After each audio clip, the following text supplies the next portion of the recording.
If you're just tuning in, our hosts, of course, this morning are Young Enterprise. And I'm not going to waste any more time in introducing our panel. I think you're going to really enjoy meeting them. Our big theme is around enterprising mindset. So let's see them, hopefully, up on screen promptly. And I'll tell you exactly who they are. Firstly, Mohsin Ismail. Mohsin, good morning. Top right, I would say, is the principal of Newham Collegiate Form, Newham Collegiate Sixth Form. And in the first year at the college, his pupils have really achieved more than anyone thought was possible. So thank you, Mohsin, for joining us this morning. Ndidi Okezi. Good morning, Ndidi. Always great to see Ndidi. Ndidi is the chief exec of UK Youth. That is a national charity, particularly equipping young people with the skills and the life skills they need to take their full part in society. Indeed, I think of UK Youth almost as a network. Is that a fair way to summarize it? Absolutely, yeah. Network representing the youth sector and all the amazing youth organisations right across the UK. Yeah, and how many members have you got? Where are you? Are you across the UK? Yeah, right across the UK. So we work with nation partners in all of our nation partners, and there's around 7,000 youth organisations now that we connect to. No, all strength to you. Taylor Evans. Good morning, Taylor. Yeah, top middle, as they say.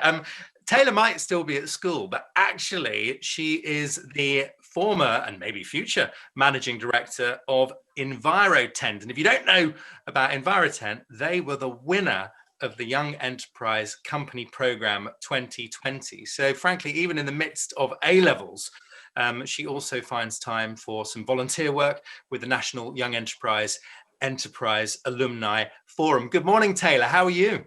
I'm good, thank you. How are you?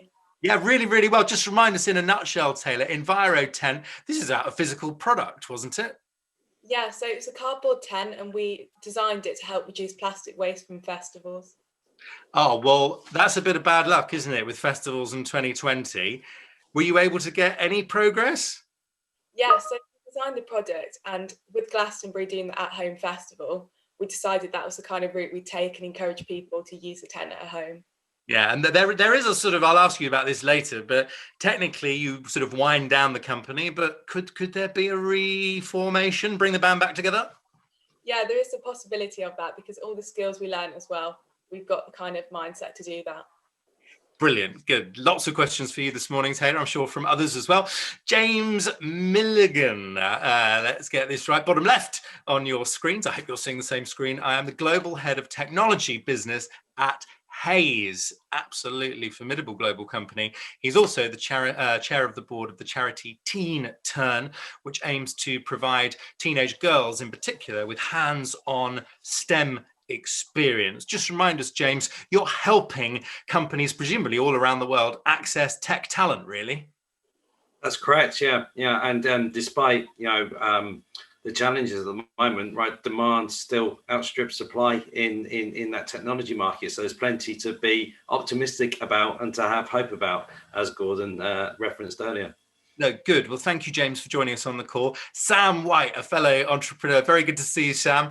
The Chief Executive of Freedom Services Group and Stella Insurance, the Australian insurance company for women drivers. Sam, you've started your first business at 24, and it doesn't seem like you've been touching the brake very much. We have Stephen Welton, the executive chair and the founding CEO of BGF, the Business Growth Fund. It has deployed over £2.2 billion into growth companies, a team of 170, 16 offices. The most active growth capital investor in the UK, I think, Stephen. We are, and good morning, Ollie. I mean, I think to the point about hope, we are going through a significant structural change in the economy. That's creating a lot of uncertainty, and it's going to lead in the short term to increasing unemployment. But it is also going to create industries of the future, and there are going to be huge opportunities there. We've already learned about technology, but I think, as Gordon Brown was saying, it goes across every sector. It goes to the social sector, to healthcare. And what we have to do is to find a way to tap into a generation that I think has got an enormous amount to give. But we need to give them the roadmaps and the confidence as to how they're going to get there, because this is a very, very uncharted and unclear environment. Yeah, absolutely. And in this conversation, I know we're going to get quite practical. I'm going to start with quite a personal question. What do you think was the biggest driver of your success? And Ndidi, I'm going to ask you that first, and then I'll go to Mohsin, and let's just get a glimpse of that, because clearly you're all doing extraordinary things. But I'd like a personal reflection, Ndidi. I honestly think for me, from a very young age, it was so fascinating listening to the conversation just now, but I think from a very young age, I wanted to make a difference. I'm not quite sure where that came from. I felt that and I felt not only that I wanted to make a difference, but that I could make a difference. And so I think I've just always been driven by that. And I think as I grew up, the more I realized how unequal things were, and the things that I kind of had just assumed were life, you then discover that other people have access to things that you never even imagined. And then just the reality of seeing that play out over and over again. I've always had this core, it doesn't have to be this way. Why is it this way?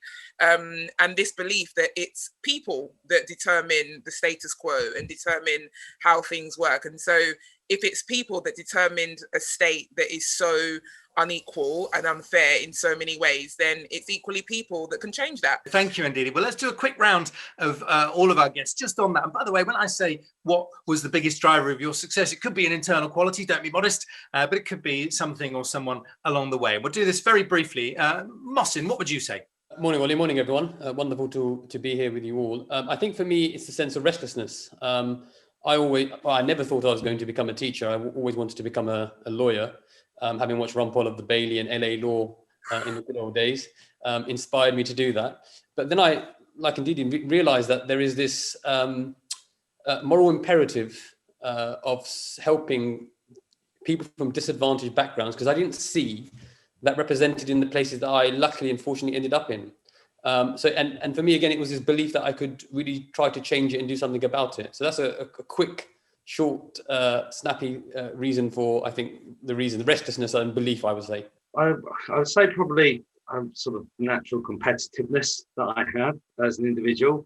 But I'd say the biggest moment for me, probably the biggest driver in my career, was when that crash happened in 2009 and the business really contracted and we had to look at things differently. And we had to show an awful lot of resilience and look at the opportunities that the rebuild presented. And for me, that if that hadn't happened, I wouldn't have the job that I have today. I would have taken a different path.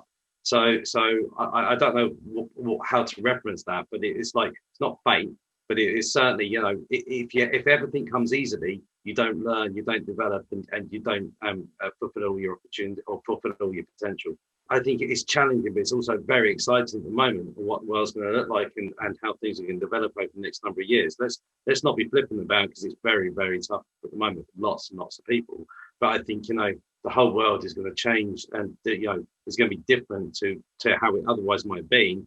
And it's going to get to places more quickly than it otherwise would have had this not happened. Thank you, James. Now we'll do very, very quickly. Stephen, then Sam.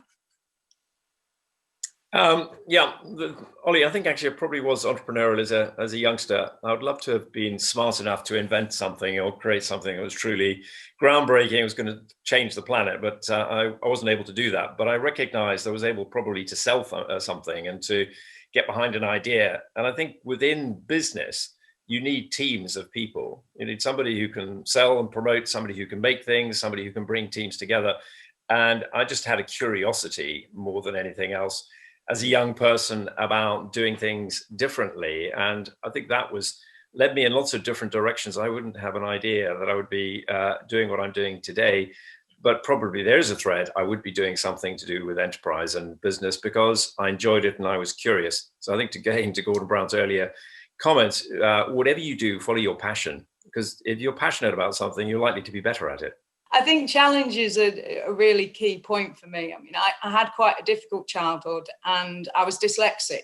So school, from a starting viewpoint, was very challenging. And I think for me, kind of overcoming that was the sort of first lesson that sometimes things that are really hard give you the most value. And so hope is absolutely a theme for me. Optimism is as well. I know it's a bit of a dirty word at the moment, but I am optimistic, but without expectation, which sounds like a bit of an oxymoron. But for me, particularly with the dyslexia as a child, there was many times that I failed, that I couldn't grasp things as quickly as other people might have been able to. and actually knowing that that's okay and getting yourself back off the tarmac and having another go at it, I think has been a really key driver for me. Sometimes these things are a secret superpower. So I happen to think dyslexia is a secret superpower. I meet loads of entrepreneurs that are dyslexic, and it's because we find another way of getting to the solution. And often it's a different route than the path that other people would take. So, you know, that mindset point around looking at how you perceive the problem to be as opposed to the actual problem, I think is really key for parents. You don't want to, you know, you don't want to show disappointment, because I think disappointment and, you know, expectation together can be very dangerous things without that sort of slightly different take on the world, that maybe this thing that you think is ultimately going to hold them back in life might be the thing that pushes them forward. I think for me, a lot of my success comes from people putting their faith in me. So having like a business advisor and companies put a lot of resources and time into it, it's kind of like you can't fail it then, you have to keep going even when it gets tough. So that I think really drove me, is seeing people believe in me. It made me believe in myself and keep going. And presumably in some cases, these were people you hadn't met before engaging with Young Enterprise. Yeah, exactly. So companies and professionals within that, like coming out and giving us their skill set, that really helped. Yeah. I wonder if we can just get practical for a minute, rather than coming to you each in turn. If you give me one of those waves, then we'll jump around a bit more, because there's a lot that we want to get through. It's quite a practical question. How do we foster the mindset that leads to success? Who will get the ball rolling? I know you've all got thoughts on that. Sam, go on then, Stephen, and then Sam. I can see you've got those. Now let's keep it pithy and practical. Let's go. Encouraging people. There is no such thing as a stupid question. So ask lots of questions and ask people for advice. The best creations are often the ones that come through serendipity. One idea sparks off another idea. Yeah, I mean, I love the author of The Chimp Paradox. He makes a really good point that you should focus on doing your best and not the outcome. I think it's really important to foster an environment of no fear or favor with children and to say and young adults, and to say, look, you know, do your absolute best, but if it doesn't work out, it's okay. You've got to nurture that environment, not to allow them to get sunk with the inevitable failures that will happen along the way. I think the more we can get professionals, people on platforms sharing their mistakes. I think we talk about normalizing mistakes, but we're asking it to start from young people. Let them see others celebrating and talking about their mistakes and their errors, so that we can normalize effort. And the effort doesn't always mean a great outcome, but actually it's in the pursuit of something bigger. I think from an educational perspective, and the context that I work in, enterprising mindset has to be rooted in adults having extremely high expectations of them, and putting young people in situations where it's okay to fail, but allowing them to have the tenacity to be able to have the skill set and the mindset to be able to overcome that. And I love the context of sports. When you hear sports people, men and women, and the way they talk about handling pressure, it's completely different to the layperson. You know, you talk about pressure, they say, I'm excited about that prospect, rather than they fear it. And I think that kind of mentality has to be engendered within the educational setting as well. So just to build on that previous point, I think there has to be access to opportunity to work with business or you know, with professions. So one of the things we do with Teen Turn is we give access to people that otherwise wouldn't get access to, that work in that professional environment and dealing with real challenges, to bring that to life, to show the reality of it. And I think that's really important. You know, there's a role for everybody to play in this. And you know, the best way of learning is sort of by doing and having to deal with that situation. We're always striving to be the very best, and it's competitive, and you want to get to the top of your class or be particularly good at something. There is a danger, of course, that you lose a lot of people along the way, because only one person's going to come top of a class. So if I just translate that into our context of business, and I think we are all and should always be learning for the whole of our lives. So it's not an enterprising mindset starts with a child, but hopefully continues as an adult. One of the most powerful things we do as a business, and this is maybe with a group of 100 investors, is to get somebody to stand up in front of their colleagues and explain how they made a mistake. And in our business, there are no right or wrong answers. We're making investment judgments all the time, and they are judgments and they're not guaranteed to succeed. But the confidence to stand up in front of your peers and say, I did something, this is what I thought was going to happen, and it didn't happen. And the reaction is not everybody else in the room thinking, you're an idiot, why did you do that? It's everybody else in the room thinking, I could have done that, and how do we learn from that? And I think with children in particular, that willingness to share that you don't necessarily know the answer, that you don't have to be the smartest person in the room, you just need to be in the room and engaging, is incredibly powerful. So you want to strip away this idea that there is one type of success. I mean, success ultimately comes from teams, and teams are made up of different people, and you've got to be prepared to share in a safe environment what you're good at, what you're not good at, learning from experiences. And that's how, I mean, practice makes perfect, is because we learn from our mistakes, and we should embrace that rather than being intimidated by it. Yeah, well, thank you, Stephen. Well, Taylor, you've been listening to our theories on this. Have we missed something? Does anything particularly resonate here? We want to go away from this event geared up to support enterprising mindsets all across the UK. What do you think? So opportunities like Young Enterprise, I think that's really good for young people just to discover what they are capable of, because I think that really is it, like the journey that they're finding in themselves and kind of developing skills that they have. Can I just ask you quite specifically, Taylor, how, when it really boils down to it, how Young Enterprise impacted your approach to building not just the company, but your whole future? If you just had to really break it down and distill it, what would it be? Yeah, so Young Enterprise has completely changed my future. I think my attitude towards life has changed. It's really boosted my confidence, and kind of like the mistakes and challenges I faced has really made me less hesitant in future to kind of take on bigger challenges, and kind of when I see an opportunity or something that I want to do, not shy away from it as much or be as hesitant, because I know that I've faced challenges before and that I can overcome them.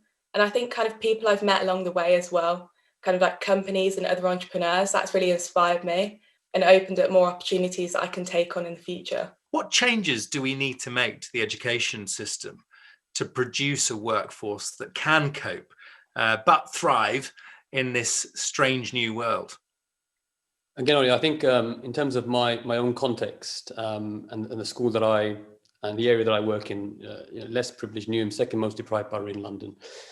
I think if you want to see great education outcomes, the easiest thing or the hardest thing is to end poverty, and you will see those gaps close quite quickly. But failing that, I think the other part is that I think there needs to be high expectations in schools, and you hear a lot about that, but especially in areas of disadvantage, I think that's paid lip service.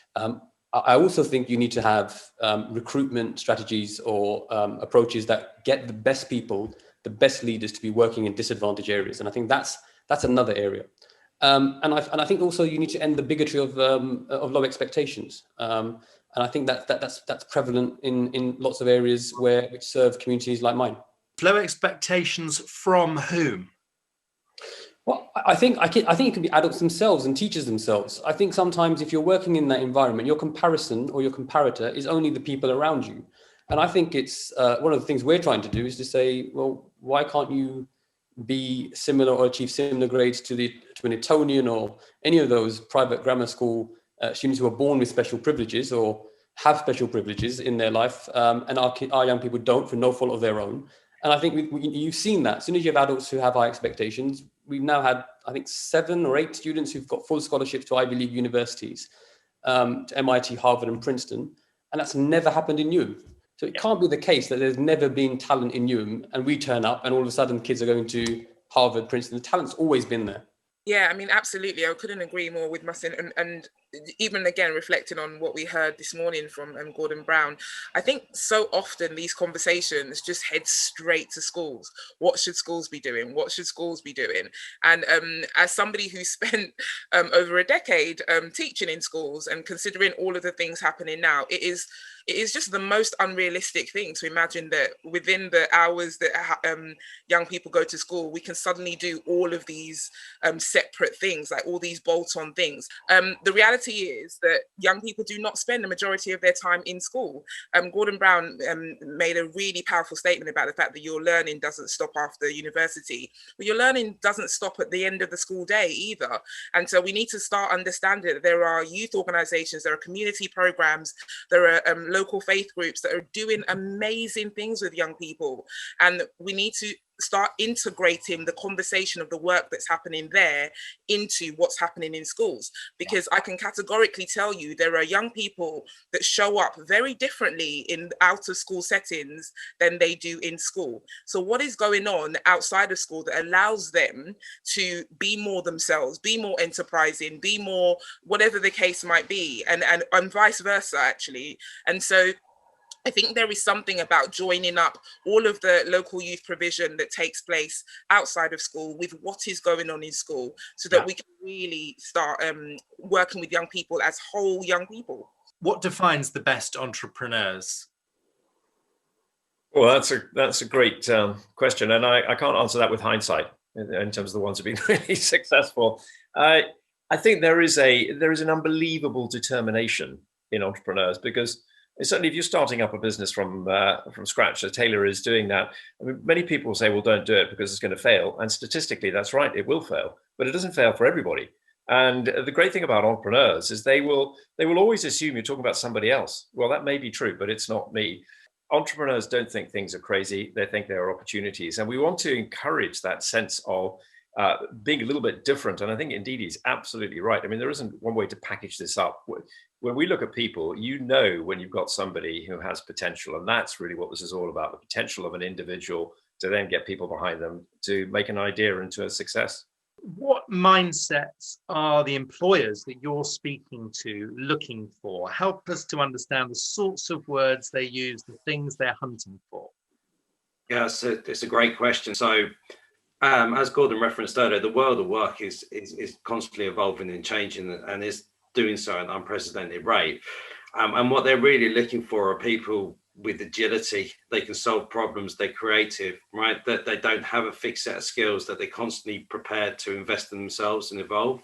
And that's really, what organizations are coming and saying to us is when they're hiring, they're not hiring for a fixed set of skills, but they're hiring for somebody who can evolve and solve the problems of the future that don't even exist at the moment.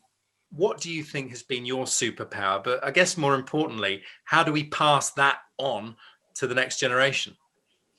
Yeah, I mean, definitely everything everyone's saying resonates for me. Resilience and tenacity have got to be the two things that you absolutely need as an entrepreneur, because things will not go to plan. I don't care how well planned you are. It's, things continually will kind of come up and bite you. So my superpower has absolutely been resilience. But, I come back to, in this point on expectation, for me, it's really important to keep throwing yourself at the wall, regardless of the outcome. And by that, I don't mean continually doing the same thing that isn't getting results.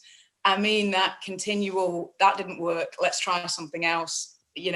Okay, that one didn't work, let's try something else, without allowing that disappointment to seep in, because that's the thing that really drags you down. On a day-to-day basis, I look for the little wins. I look for the things that bring me joy and the things that make me feel good about whatever journey I'm on. And I think it's really important to install that in young people. Yeah, and keeping that candle burning, not losing hope. To Gordon's earlier point. Right, we've got questions flying in. Here's a good one from Catherine Marchant. Does the panel think it's wrong for making money to be a driver for someone who wants to be successful? And be as provocative as you like. What do you think about that? Mohsin, you've made some pretty big changes. What do you think? No, it's not. Money should be or can be a motivation for people if they want to set up a business. And I think, again, going back to education, sometimes if a student says they want to get an education so they can earn money working for a big company so they can lift their families by their bootstraps and improve their lot. We tend to say to them, well, you're tainting education because education should be the love of learning for learning's sake. Well, that's great. If you've got, a privileged background and you've got lots of families that can support you. If you haven't, education is a vehicle for you to be able to change that. So I have no problems if money is your motivation in any context. I mean, money is the currency with which our society judges itself. It is the way that it is. Do I think that we should be judging ourselves on some other measures? Absolutely. But I think anything that drives a person to experience more in life and, hopefully do some good and, bring other people along on that journey is not a negative thing. I think money for the sake of money can be very corrosive, but it is a main driver in our society. Marisol Milsom asks, is there a risk that in looking for resilience in young people, that could be an excuse in employers not to tackle their management and cultural issues? That's quite interesting, isn't it? Indeed. What do you make of that question? Fantastic question. I don't think it has to be either or. I think it's both. I think the reality is you do need resilience. You just need resilience. But I do strongly believe that we need to stop just expecting young people to evolve and iterate and fit into the cultures they're walking into. Young people have inherent value now as they are now. And actually one of the best things an organization can do is to learn from their incoming cohort of young people and think about what might need to change from their organization's perspective. So it's not just one way. I just wonder, we've got leaders from all sorts of organizations and indeed many students tuning in. Is there a final, we won't have time for a final message for anybody, but I just wonder if you had a message for someone who might be thinking today, you know what, the future is looking pretty challenging for me right now, and I don't know where those next opportunities are going to come from. What would be your message to them this morning? Does anyone have something they just put out there? Because it's been a very upbeat morning, but actually when the screen goes off, for some people it's very challenging. I'm happy to jump in. I wasn't actually expecting when Gordon Brown was talking about hope, I honestly fundamentally believe in every single thing that he said. Yes, you are hearing lots and lots of negativity, but there is something about the hope to believe that things not only can, but they will change. And I just encourage all of us to just watch our words and start injecting a bit more of that hope into the conversations that we have, because young people are listening. So that's the message that I would say. Do not just listen to the negativity. Things can and they will and they must change. I think acquire as many skills as you can. I mean, there are a huge range of online courses that are available, different elements of business. So hope is fundamental. We want that, but you also need skills. So if you have downtime, there aren't immediate opportunities. Use that time to actually go out and search useful information and reach out to people. And I think Young Enterprise does a great job of actually embracing young people and bringing others together. Be proactive. And I think young people, and Taylor's a great example of that, have the confidence to be able to go and look for things. So we should respond positively to that. And Taylor, there will be people on the call, perhaps with people close to them, relatives, who are frankly struggling a bit at school at the moment. The future might seem a bit foggy. What would you say to them? Yeah, I do think it's really difficult at the moment with school and all the uncertainty. But I just think, again, building off what Gordon said and what Ndidi mentioned, just remaining hopeful and just remembering that things will change and that it won't stay the same forever. And I think being young, it can be quite easy to just pass off opportunities because they can be quite daunting and scary. But I think just grabbing hold of anything that comes your way and just taking part in things. Well, all strength to you in your amazing adventures to come. Thank you so much, one and all, to the whole panel, to Sam, to James, to Mohsin, to Ndidi, to Stephen, and of course to Taylor as well. Thank you so much for being with us this morning. And it's been a great honor to help us through this discussion. Thank you.